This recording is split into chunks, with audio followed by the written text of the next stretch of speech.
Voss's critique, to put it one last way, the critique here of the liberal tradition is that it evacuates true religion of its foundational divine human relation.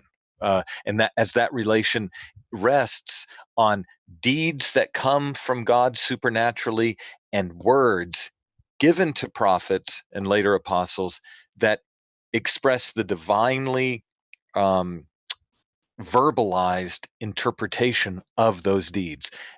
That's the nexus of true religion, Right. and Voss is really very helpful on Well, it that. fits in exactly with what we've been calling the deeper Protestant conception, what Voss Yeah. termed the deeper Protestant conception, and the whole essence of and point of religion, and then therefore also of covenant and covenant theology, which is what you develop in your Foundations of Covenant Theology class. It's coming out in a couple months.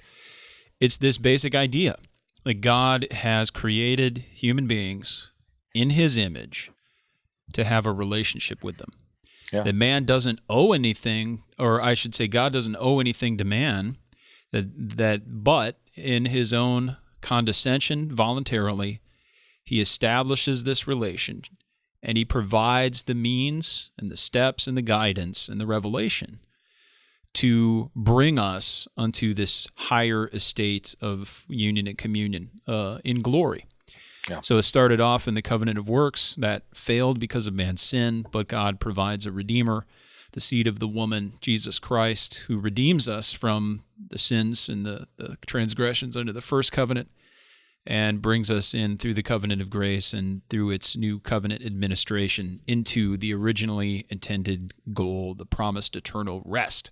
But religion is all about that relationship. And if we don't have that relationship, a true, loving, bilateral relationship, not of equality where we're equal with God, but one in which there is true communion between the immutable, unchanging God and his image, who is sustained by the Lord, then we don't have anything. And that's where these other theories of revelation fall so short.